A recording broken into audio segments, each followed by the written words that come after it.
Welcome. I'm Sebastian Mahfood, and you're listening to WCAT Radio, the on-air wing of En Route Books and Media, bringing you the dulcet sounds of Catholic wisdom. Good afternoon, and welcome to WCAT Radio and this edition of Inter Vitam et Mortem, Between Life and Death, interviews and discussion with a Catholic bioethicist. I am your host, Dr. Anne Urlakis.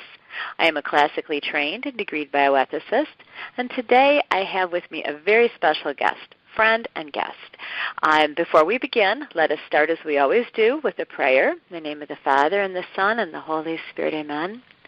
Dear God, our Heavenly Creator, you are the author of life and of truth, the reality that you will each and every human person into being, created from the moment of conception, bearing the dignity and imprint of your own image and likeness. Within the very essence of our being is a mystery beyond human understanding. Please help us to have a greater appreciation of the gift of being created in your image and likeness. Help us to reverence that reality in our brothers and sisters, especially in the tiniest and most vulnerable among them. Help us to defend the sanctity of every human life from conception to natural death. We ask this through the intercession of Our Lady, the Blessed Virgin Mary, in the name of the Father, and the Son, and the Holy Spirit. Amen. Amen. Again, thank you for tuning into this episode of WCAT Radio's Inter Vitam et Mortem, Between Life and Death, discussion and interviews with a Catholic bioethicist. Today, I am absolutely delighted to have the opportunity to introduce the listeners of Inter Vitam et Mortem to my special guest, Miss Bethann Ambrose. Welcome, Bethann. I'm delighted that you were able to accept my invitation to be a guest on today's show. Thank you, Mary Ann. Oh, I'm so glad you were able to join us today. Lots of technical glitches there, which is not unusual for this show. So I'm glad that it all worked out and we were able to connect and you were able to join us. And there are so many issues that I've wanted to talk with you about on this show. You have an expertise in dealing with children with special needs. You also have a lot of personal experience in that area. And that was what our initial plan was for this show months ago when we first began talking about it. And because this show also happens to be broadcast on Memorial Day, and you have experience, especially recent grief experience and experience with end-of-life care that is relevant to that special day, that's another area that we might touch on. So without further ado, could you tell the listeners something about yourself and your background? Sure, I'd love to. As I said, I'm Bethann Ambrose. I have degrees in both business and education. Actually started out as an elementary school teacher, but with a math minor, I found a little niche in the accounting world. But then once my husband and I adopted two kids, one from Guatemala and one from Bulgaria, we found out that our eldest daughter, Kylie, was diagnosed with autism. And then that's what prompted me to go back to school to learn more about autism, how to work with, these kids on the spectrum, as it's called. And so I ended up getting my master's degree in special education, as well as then going back for certification in autism spectrum disorders, as well as early childhood. And then because reading was such a problem for Kylie, I wanted to know how I could help her, so I went back for my reading certification. And because of that, I'm now starting a co-teaching model at a Catholic school in the area in which we are bringing the kids with some form of a disability, whether it's learning disability or a physical disability, bringing them into the larger classroom setting. We call that the inclusive setting, so that way they're with their regular peers, and that way they're not signaled out as, oh, this person has some type of an issue. So that's my next project that I'll be working on with a particular school. Wow. You've got a tremendous background, and it is so relevant to the purpose for this show and discussions of bioethics. And one of the things that I love about having you as a guest, and I've wanted to have you as a guest for a while, is this is not just didactic. This is not just coming from a book. This is what you have lived. And one of the things that, as I look at so many of the guests that have been on the show, Vicki Thorne with Project Rachel, Father Jacob Boddicker, so many of the guests that have come on the show, there's been an openness to whatever God has planned for them. And I look at your life and everything that you've done. You know, when you were in college, this was not exactly your plan, I'm sure. No, it wasn't. I had initially no intention of going into special ed. I just wanted my elementary education degree with my math and science minor and to be teaching. And it wasn't until, we adopted Kylie and we learned that something just wasn't right. And when we started to go through what we call a process in order to get her additional help in the school system, that's when we were hit with all these acronyms, and my husband and I just looked at each other like, what are they talking about? The alphabet soup. It was worse than alphabet soup. Of course, you have the school team who's, they speak the lingo, they understand the lingo, but as parents, we're like, so what's going on? Right. So that was kind of like the turning point for us in like, you know what? We're at a point where we need to help this little girl. We brought her from Bulgaria, and now God entrusted us with her. It's like, okay, how do we help her? And, of course, we had so many obstacles, like the first couple of months where we found out she was exposed to tuberculosis. And it's like, oh, my gosh. And so the poor little kid wasn't sleeping at most out of 24 hours. I think she had 3. Well, then we had to adjust our entire sleep schedule where one parent went to bed at 6 o'clock in the evening until midnight, and then the next person then, got up, and then the other person slept from 12 o'clock midnight until 6 in the morning, just so that we could keep her calm and content and help her as best as we could. But it wasn't until we learned, when we finally got that diagnosis of autistic disorder, that's when we realized how the first couple of years, particularly to get the appropriate treatment, it was like 40 hours a week. Sure. So we adjusted work schedules, even like our weekend schedules, because she would have therapy even on the weekends in order to get those 40 hours in, as well as going to school part-time, like in an early childhood program. But then we had to keep that going, and then we also realized, oh my gosh, who's going to take care of Kylie, in the event we're not around? So that's when we decided to adopt a little boy from Guatemala who's just actually her biggest advocate right now. He's just turned 16, and he's a natural with her, and it's almost like God's blessing for us to have him with us. So, yeah. It's incredible, and you have got quite a story, and all of the pieces. We talk about how God. It's often like driving in a fog, and you can only see 100 feet ahead of you at most. And you got to keep going, and that trust and making the right turns and staying on the road and discerning his voice and just moving ahead. And you've done that at every step of the way, and it clearly hasn't been easy. But not only have you done that for your beautiful daughter, Kylie, whom I love very much, and she refers to me as Miss Marianne, and she gives the best hugs in the world. And Christopher, too. He's a great guy. But Kylie is very, very special. You've done so much for her, but in doing so much for her, you've also opened your heart and and helped so many other kids as well, and which is one of the reasons I want you on this show, because there are others who are dealing with the same issues that you've dealt with, and you've got an expertise that can help them. We have a lot of bioethical issues here. One, most importantly, is the sanctity of every human life.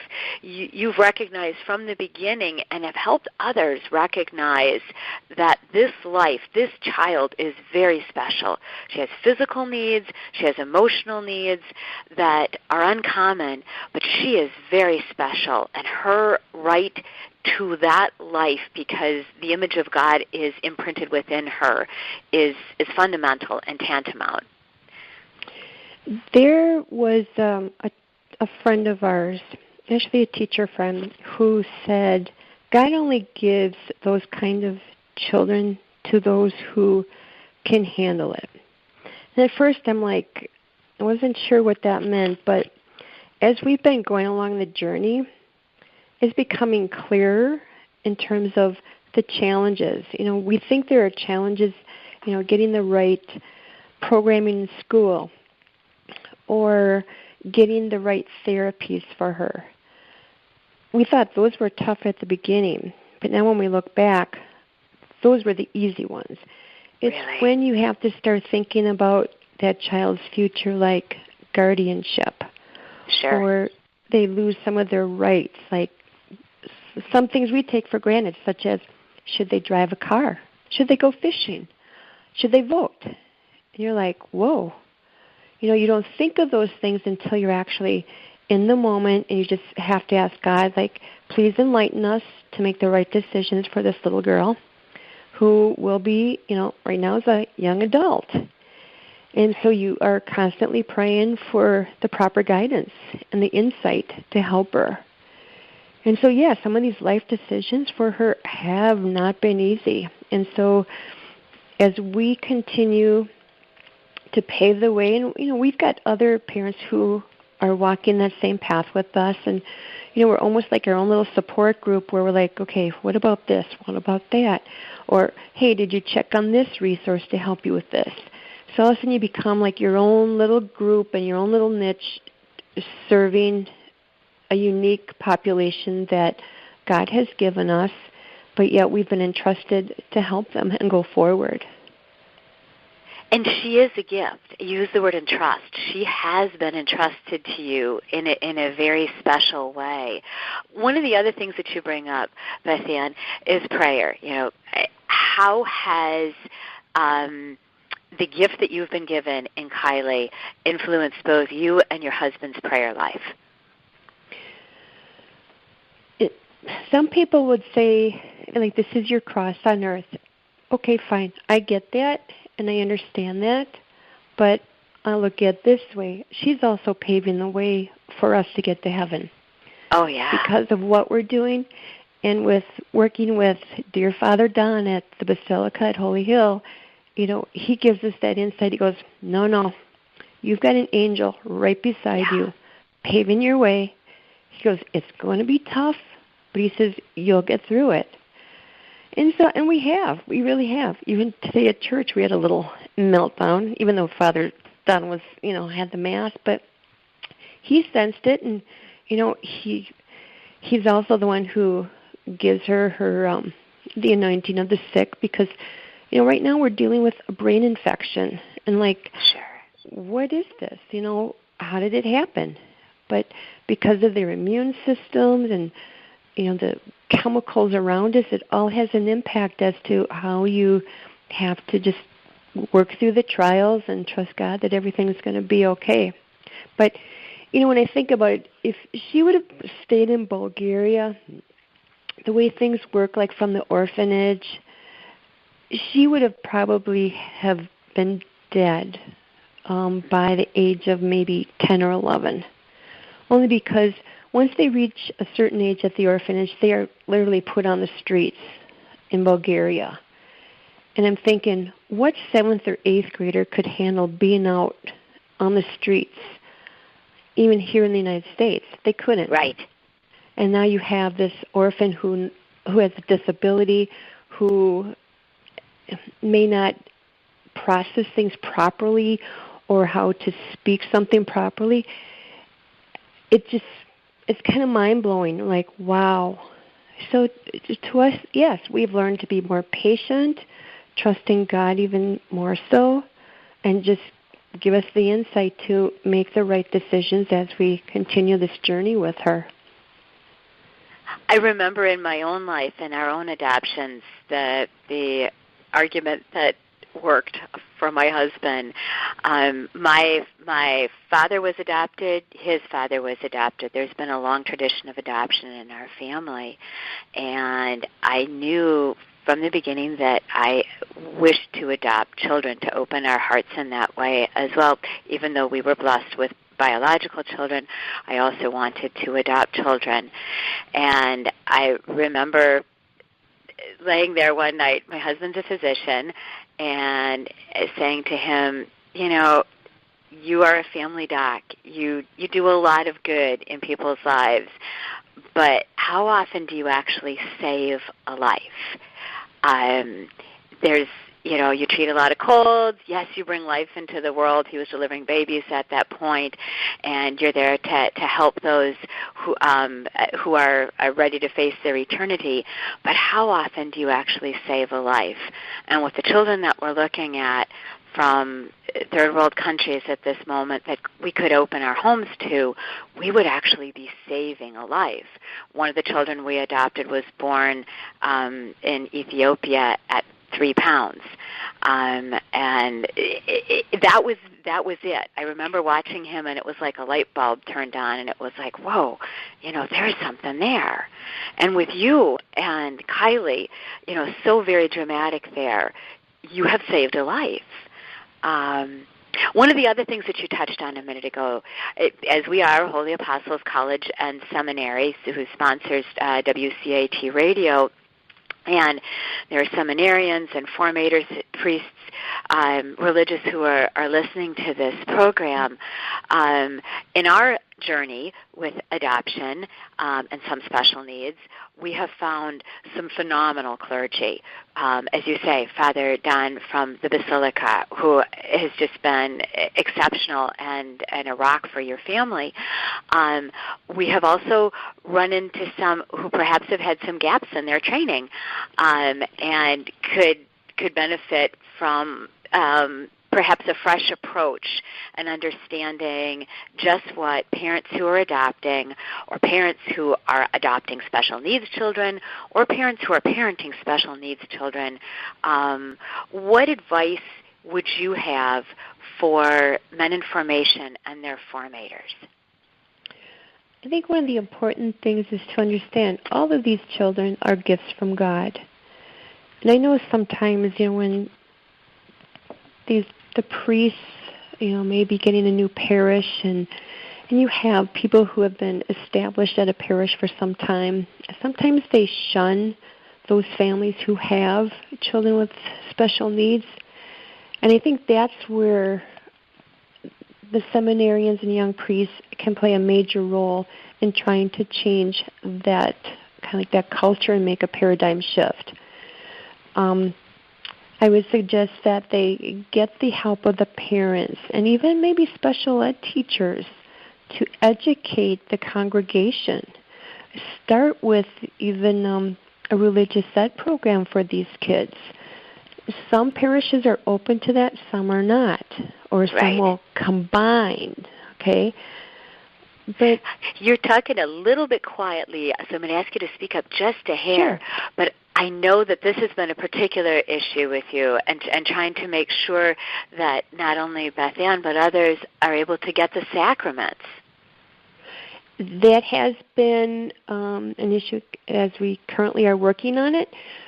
Where we currently live, our home parish does not have anything for kids with special needs.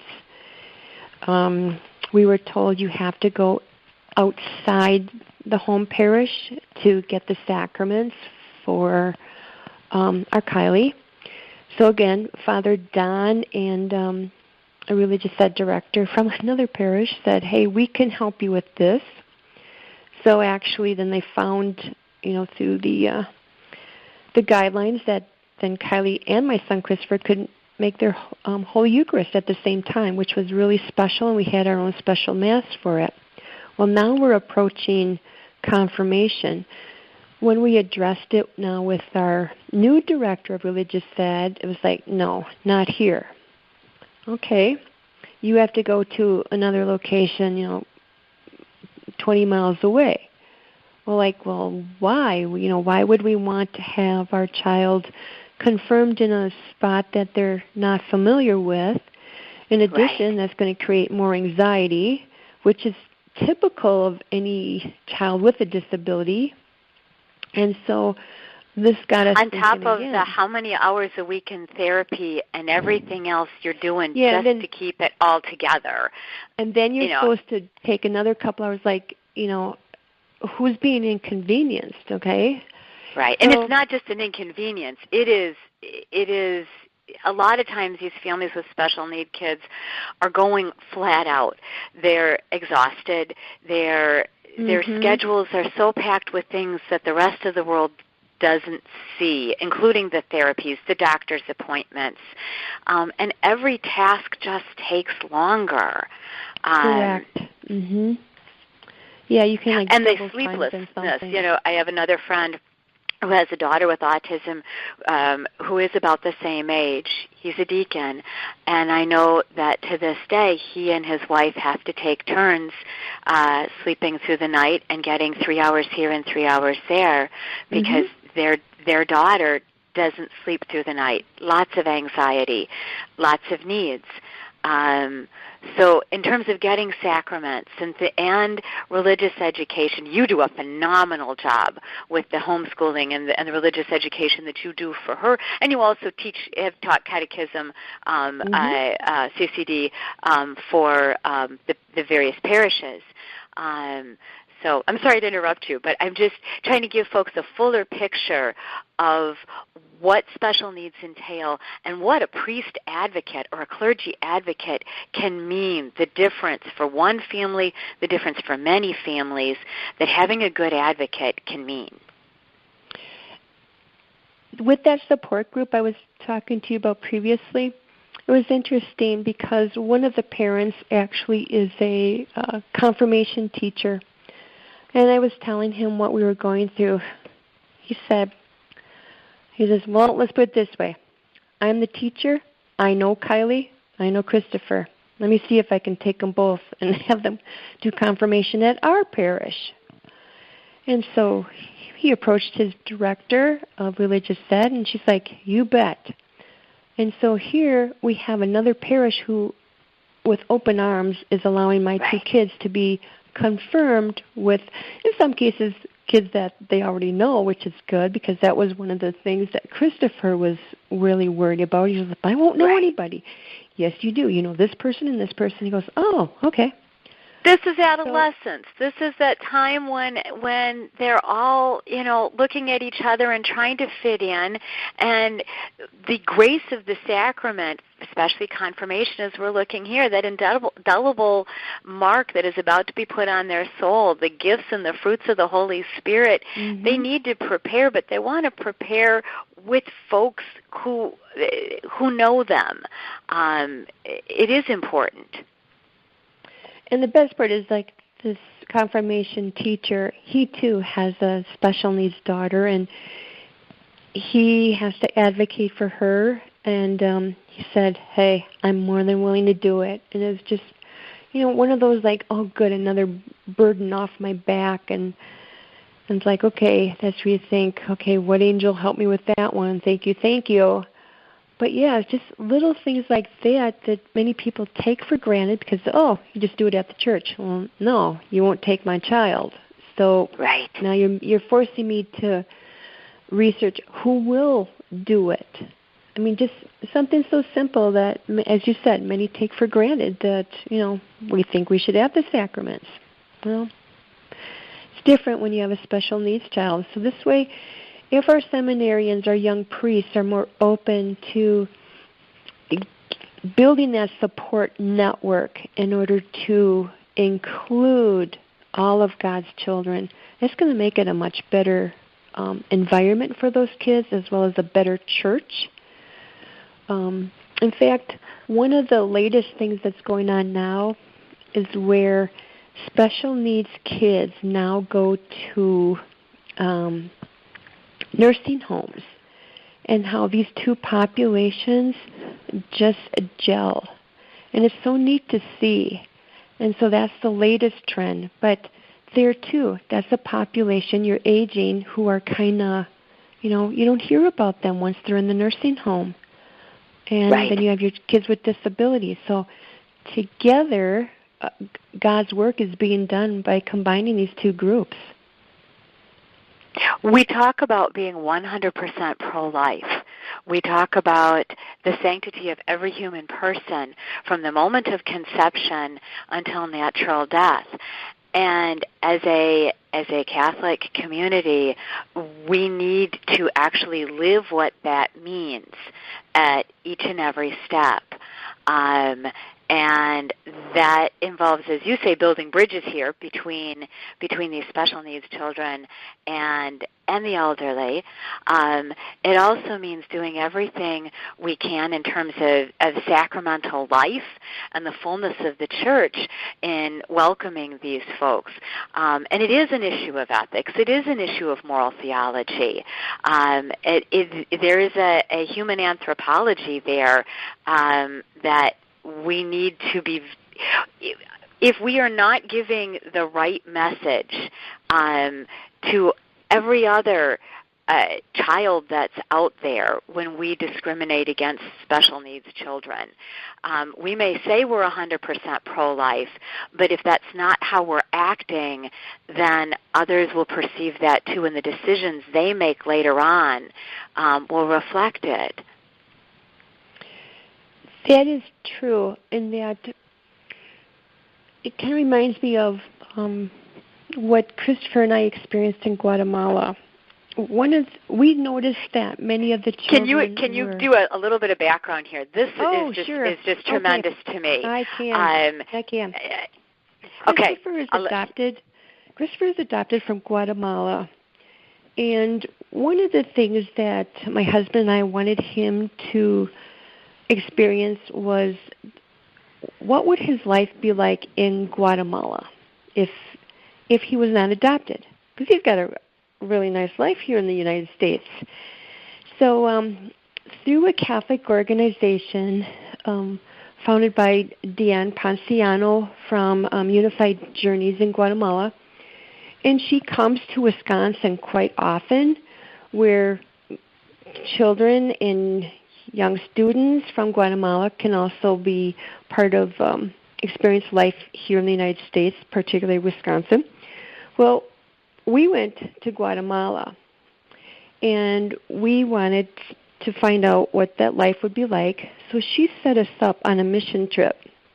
So we had to teach the young school children dental hygiene. At first I was like, dental hygiene? That's something that we teach our kindergartners and first graders here in the United States, the importance of brushing your teeth. Well, it wasn't until we got down to Teppan in Guatemala when we realized there's no water. And we're like, okay, so what are these kids drinking? Coca-Cola. They may not even have breakfast in the morning. So at 10 o'clock during the school day, they're having what I would consider lunch, but to them, that's their snack. So they would have like a big bowl of soup with chicken, and the chicken was very rare for the children to eat because it's not easy to get. But this school way up in the mountains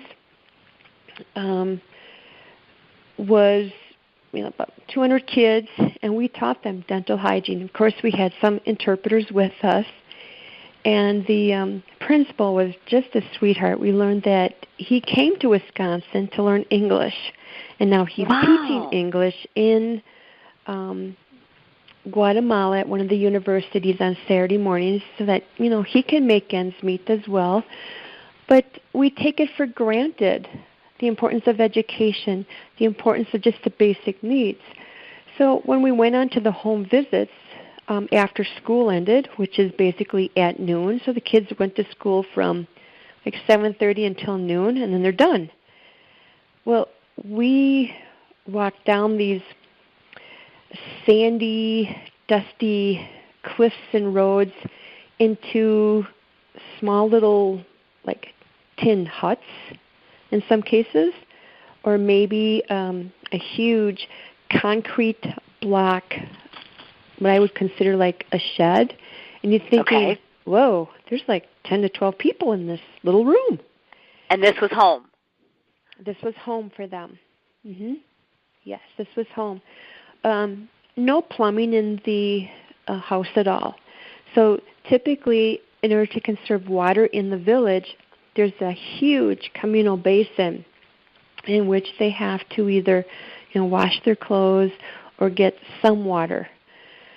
So they would have their rainy season, and that's typically when they'd have, a little bit more water than usual, but typically they wouldn't have it.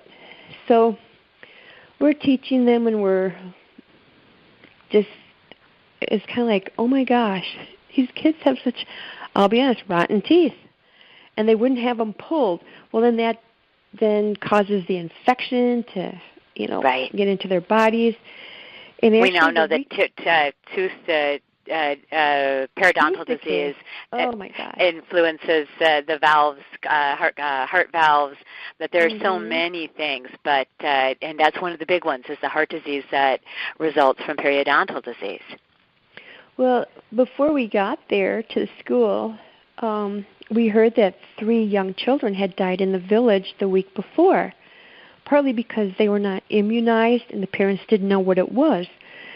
So when we arrived at the school, we saw the Department of Health there, a couple nurses and helpers trying to explain to parents the importance of hygiene, eating good foods and things like that.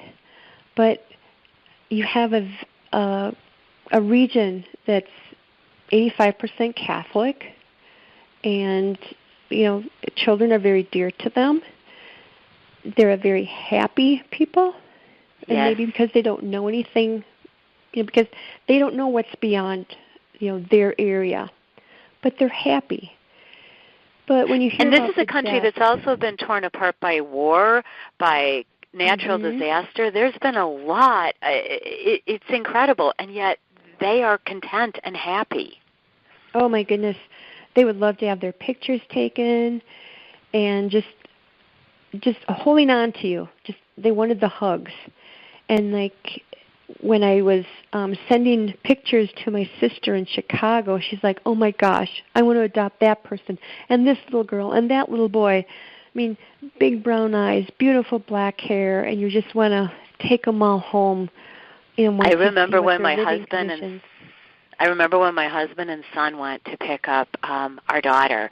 It was during a time of terrible political unrest, and we had been waiting for. She was our second child from Guatemala, and we had been told that she needed to leave the country now because the unrest was such that they weren't sure they were going to be able to get her out. And my husband and 12-year-old son arrived, and there's truckloads full of folks with machine guns. They're not allowed to leave the hotel that was across from the embassy. It was a very stressful situation. They get to the orphanage to pick her up, and my husband calls me, and his voice is full of emotion, and he said, "I wish I could take every one of these home." And I will never forget that. He was just I am so glad we have this child here, and we're doing what we can for her. But he said his heart was breaking for the other ones that he couldn't help. I know, and it just, as you said, it breaks your heart. But as we learned more about, the children themselves and their needs, I did ask the question. I said, "So what happens when they have a special needs child?" And the answer was, they don't know what to do. Right. And I'm like, what do you mean they don't know what to do? Where do they go? What do they do? They go, well, that little one would just stay in a box on one of the beds inside their house and eventually die. Oh. And I'm just like, oh my gosh. My heart sunk because I'm like, there's one of God's gifts. And it's just, right. How do you explain that? Like, that was hard just to hear that. And I'm like, wow. So, and again, that reinforces you have saved a life. Yeah. Yeah, because my Kylie could have been the same way in Bulgaria. She wouldn't have not been living by age, 10, 11, 12. But yeah, it's a different world we live in, and I'm glad my son experienced what he did. Yes. Because at first he was very upset. I remember that, like the first day when we were helping out. And I asked him, I said, you want to talk about it? He says, sure. He says, I'm really upset with my biological mother. I said, why? She gave me up, and it hurts. Yeah, I bet. I said, but your biological mother was thinking of you and what a better life you could have if she allowed you to be adopted by someone else and could save your life. Right. Because I said, Christopher, I said, you would have been working after 6th grade, maybe 10 to 14 hours in the fields or whatever, or going to the market. You maybe had to ride one of those chicken coop buses for a 2 or 3 hour bus ride one way just to make money for the family. You don't even know if you had enough to have food put on the table. Right. So the next day he rolls around, and I asked him, I said, things better? He says, I understand what you meant, Mom. He says, God gave me a gift for you and Dad. I went, yeah. And I said, look at what you'd be able to do now. I said, you're past 6th grade, aren't you? He goes, yeah. I said, yeah, you're going to be a junior in high school. You're thinking other things, what your life is going to be like, but you also have your sister. And I said, you're her biggest advocate, her biggest friend. I said, God knew what he was doing, buddy. He goes, yeah, he sure did. So, yeah. Incredible. Thank you so much for sharing that, Bethann. Mm-hmm.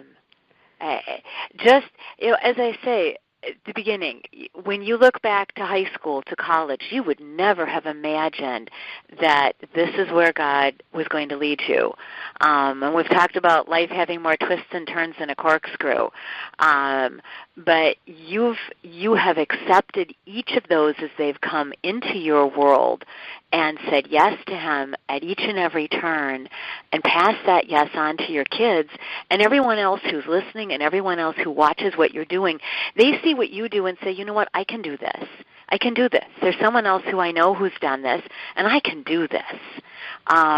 Just the beauty of taking Christopher back there to show him, and the beauty of taking him back there so those who are there say, yeah, look at this. Birth mom made the right choice. Look at this. This is one of ours, and he's doing great. Mm-hmm. In fact, Christopher did a presentation on the trip, and it was given to his one teacher at the high school he attends, but then we also sent a copy to the principal. And the principal says, do you mind if I show this? And we said, no, go right ahead.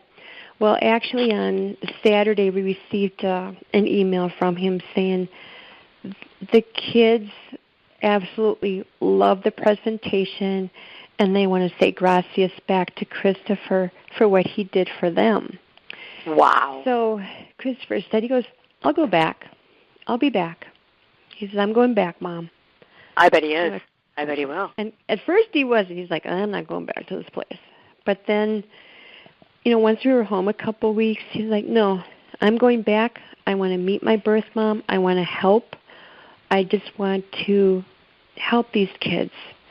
And hopefully, maybe they can go on to some better things. Because one of the things we learned was out of the kids who graduate, or I should say get done through 6th grade, only 5% go on to finish high school. Wow. And you're like, whoa, that's not many. And then your high school graduates, only 2% of those kids go on to the university. So they're also coming from a country that's not well educated either. Right. You look at the cycle of war, of volcano, of earthquake, of natural disaster, of poverty, and it is heartbreaking. But yet their faith keeps them going. In fact, we visited many of the Catholic churches. It was because we went during Lent, and we were also made aware of like the big processions that they have in which they depict the last scenes of Christ, where they do that with the sand, and then the streets are filled with that. It was so neat. And you're just like, wow, it's God who's helping them get through the toils of life. But because you feel him walking there, truly his presence there. Oh my goodness, yes. Yeah. And for Christopher, as he is, we talked a few minutes ago about confirmation prep. How many kids get confirmation prep like this? No, because it's... And questions whether he's ready for the sacrament. That's one thing that we have instilled in our kids is to give back. So I love it when both Kylie and Christopher will collect books or toys for the Autism Society, or they'll get involved in another program dealing with autism called Good Friends out of a local area from here. So we're giving them the tools in order to make them successful later on in life, which is what's going to carry them through in order to spread God's word. Because many kids nowadays, like, what do you mean I have to do a project and volunteer? Right. I don't even have an idea where to start, what to do.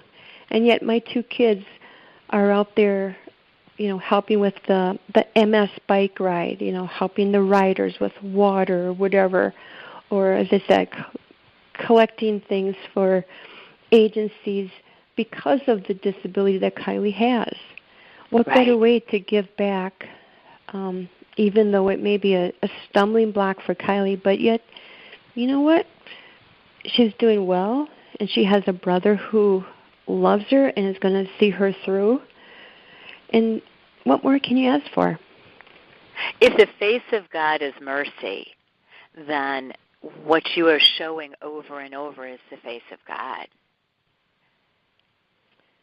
Sometimes you don't think of it that way, but sometimes like, well, no, it's just, to me, it's just part of our lives. Right. But others don't see it that way. But no, they don't, and that's why it is so important. And I fear in our cultural climate, our pagan cultural climate, where children like Kylie and others with disabilities are pushed forever to the margins, and often pushed out of existence. Unless people see the beauty that is there, and there is intrinsic beauty in her life and in what you guys are doing day to day. It's not that you sit up and you wake up in the morning and say, well, I'm going to go do this to be an example to others, but you are just by who you are and how you live. If people don't have the opportunity to see that, we end up, as we've talked on other programs, with countries like Denmark and others right now, where there is a zero birth rate for children with Downs because they're not allowed to come into being and to be born. Right. But one thing I did learn is that oftentimes our kids with special needs have unique gifts that the rest of us don't have. And I know you and I talked a little bit about this, but yes. The first time I experienced it was when my godmother and my mother-in-law died within a week of each other.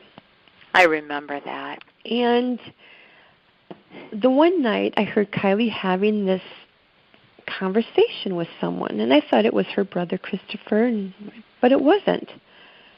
And so I'm like, Kylie, are you okay? Yeah, Mom, I'm just talking to the angels. And I didn't know what to say or do. I'm like, oh, okay. Well, then a couple of nights later, heard it again. So I finally called Father Don. He goes, oh, yeah, Bethann, the angels oftentimes talk to our kids with special needs in special ways. Right. It can be a direct conversation, just like you heard. These angels help these kids process what's going on in life. They have gifts that we don't, and if we did, often we wouldn't believe them. That level of skepticism for them, that threshold, isn't there. And because Kylie's been nurtured in a family with faith, that gift has been accepted. Can you imagine children with autism in families where that gift of faith isn't there, and yet they may be talking to the angels?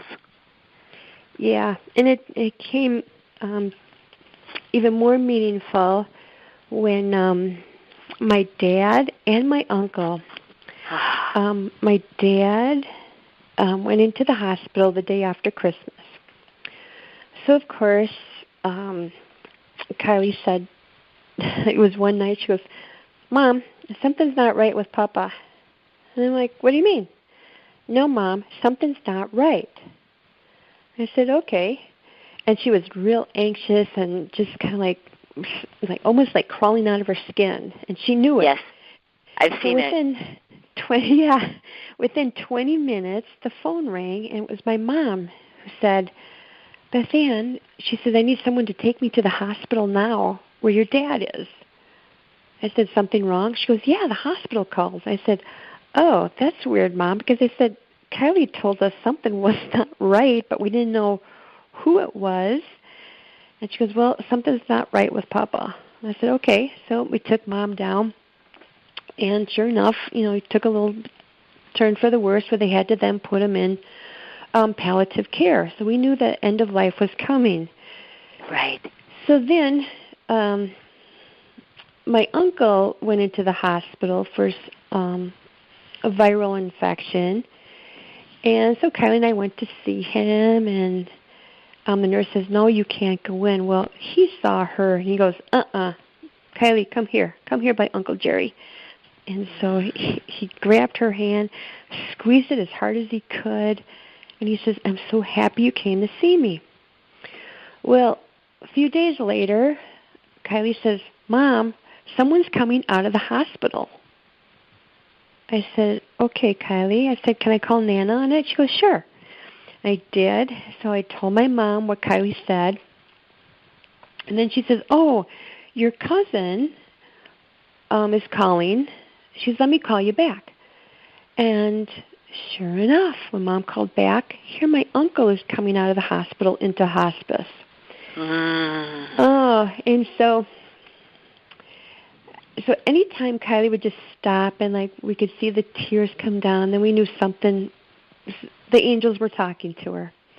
Right. Well, I can remember when the entire family was called in. This was the week where of Valentine's week, and we were told that the end was coming for my dad. So my son said to me, he goes, oh, Mom, I hope it's not on Valentine's Day. He says, we were praying so hard. My family was praying so hard. He says, any other day but Valentine's Day. I said, well, that's not our plan. That's God's plan. Right. So it was strange because at 9 o'clock, Kylie stood up from her drawing, and all of a sudden, tears rolled down, and she had a big smile on her face. He said, what's that about? She goes, Mommy, the angels are coming for Papa tonight. And I went, okay, honey. And so we all went to bed, and at 12:10, February 15th, right over, not Valentine's Day, next not day. Not Valentine's Day, next day. Christopher's prayer answered. Yep, I knew what it was about when that hospital called, and she says, I'm sorry to tell you, but your father has passed away. And I said, I knew it was you. I said, my daughter predicted it. And it was how should I say, a relief at the same time, but yet I was calm about it. I could calmly make the phone calls to my siblings who had to travel. But here Kylie was like, nope, they're finally coming for him, Mom. So then the next day I had to take Kylie up to Easter Sales Camp for a weekend. And then right before I left, she says, Mom, they're coming for Uncle Jerry. I called my mom. I said, Mom, this is what Kylie said. And I said, just so that you're aware. And sure enough, the next day, within 30 hours of my father's death, my uncle died. And so it was like, wow. So, of course, I had to tell this to Kylie's homeopathic doctor. And he says, I want you to research what an indigo child is. I said, I've never heard of the term. He says, typically, kids with disabilities, especially those on the autism spectrum, have a supernatural gift that is given to them by God. And she's one of them. Wow. So that's kind of like my next area where I want to learn more about, these gifts that have been given to them. But he also said they are the kind of like the prophets in which they're trying to tell us that things are happening here on earth. We need to listen to what's going on. But oftentimes, most people don't want to listen. So it's just another whole area that's just phenomenal to learn more about, and that whole period of time for you was incredible. Both your father is dying, your uncle is dying. You have plane tickets to Guatemala, and that entire trip happened 2 weeks after, correct? It was really unusual because at the funeral of my uncle, my mom pulls me aside, and she said, do you mind if I tag along? And I looked at her, I'm like, you mean to Guatemala? She goes, yeah. I said, well, the airfare is going to be a little more expensive, and because it's kind of like last minute. She goes, I know, but I want to see where my grandson would have experienced life if he wouldn't be here. And your mom, to be fair, she's an incredible lady. She is an incredible woman, deep faith, incredible lady. She is in great health, but she's not 50. No, are you kidding?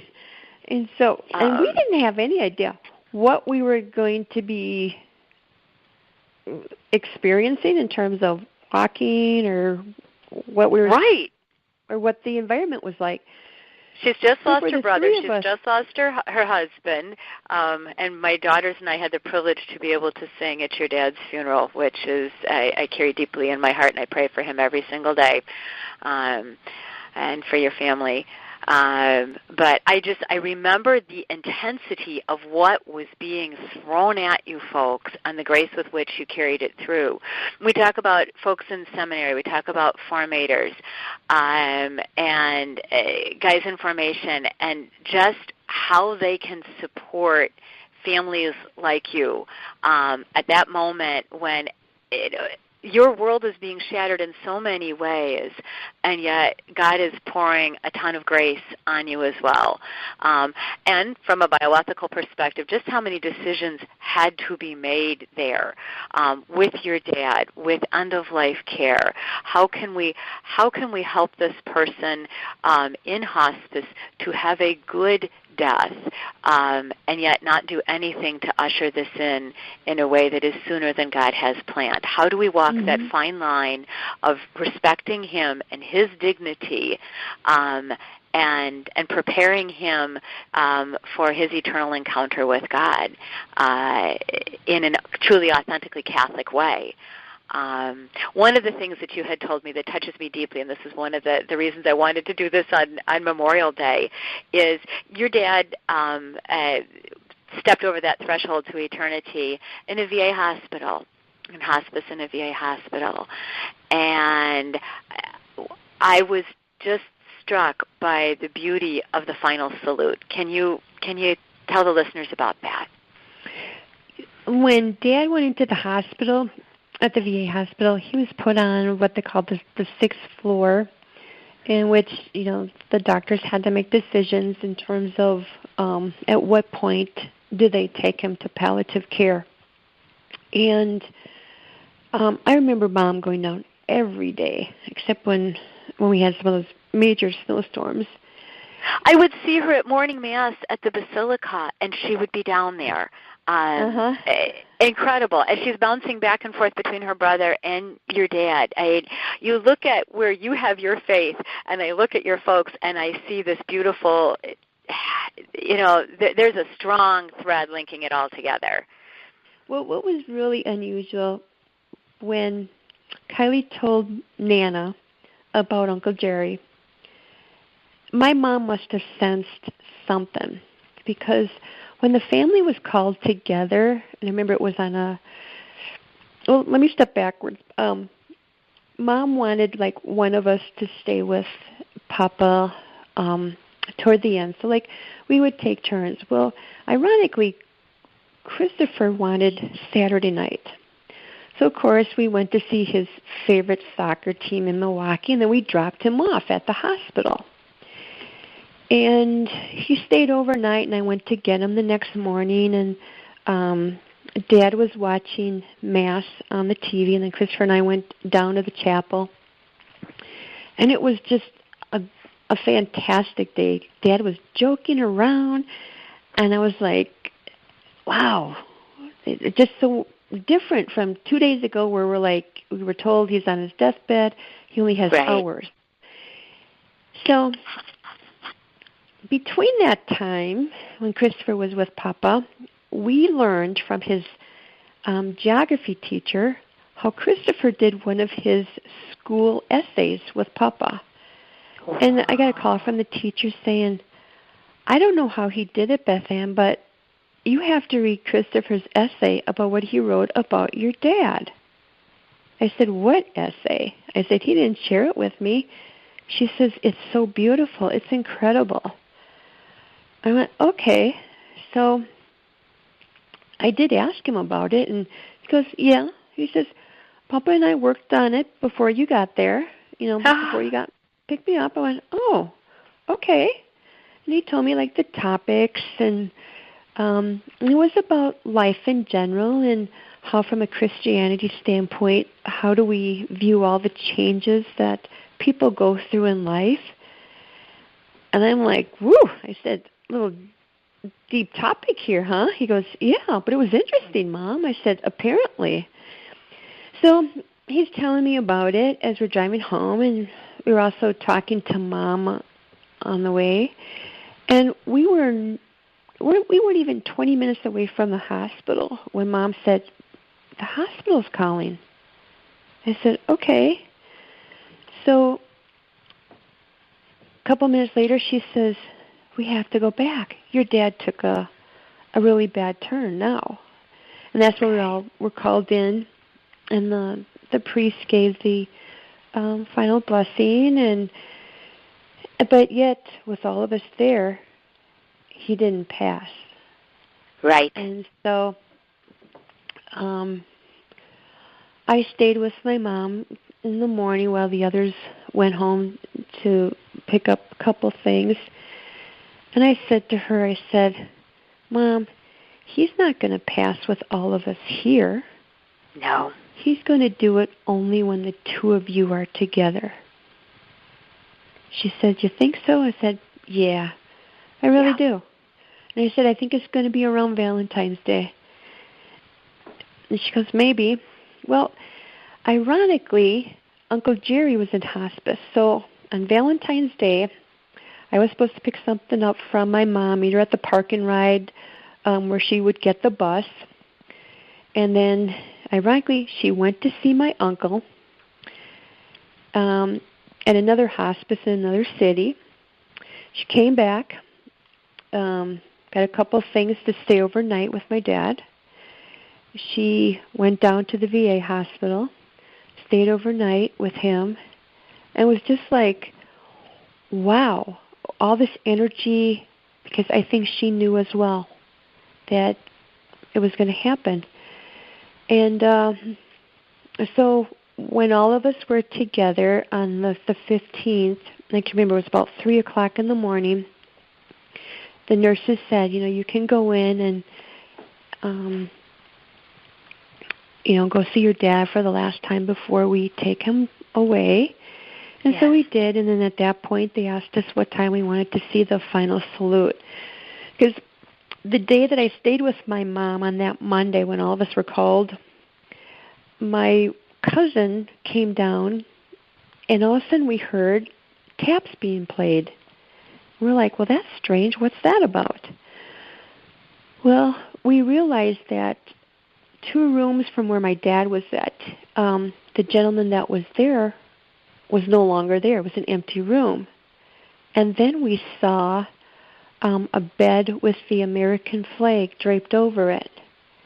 And then the people next door said, he goes, yep, we see that quite a bit. He said, when they die and go to eternal rest, he said, they get their final salute, where all the nurses and the doctors who are on that floor at that time will give the final salute to those who have served the country. So that was the one thing that we wanted to make sure everyone who wanted to be there could be.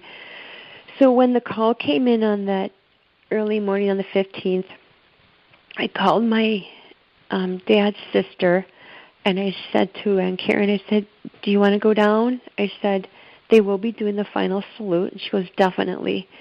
Christopher got up. He goes, I'm going with you, Mom. I said, okay.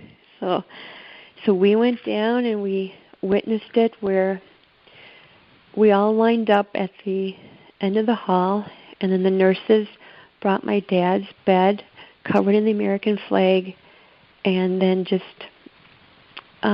brought him past us. They gave us some, like his sheet, which identified like what branch of the military he was in. Gave that to Mom, and she got a couple other things. But I recall my one sister, videotaping the whole thing. I took pictures, and it was just so special. And the people on that floor were just, they are special people who, all I know is that I was calculating this out because I went to the memorial service for those who died in the last 6 months, and they said how many deaths they had in those 6 months, and I'm thinking, wow, those people are seeing a death like every 3rd or 4th day. Sure. And they have to be special in order to deal with that, in order to sit with those people, to care for them. And that's hard work. It is hard work. With what they had to do, and turning them over and making sure that they're comfortable during those last few hours. And I admire those people, and just hearts of gold. That's all I can say. We talk about the dignity of every human person, the dignity of every person from the moment of conception until natural death, how that person is made in the image and likeness of God, and that image and likeness of God, it demands, deserves to be reverenced by each of us. And when you see that reality, when you see it in the way you've treated Kylie, and when you see it in the way these folks have treated your father, and as you say, every single person, every other day, it is a gift. It is something to be thankful for, and it's something to sit back and appreciate and see how else we can emulate that in our everyday lives too. Bethann, we are at the end of our hour. Believe it or not, it's already gone. Oh my gosh. I know.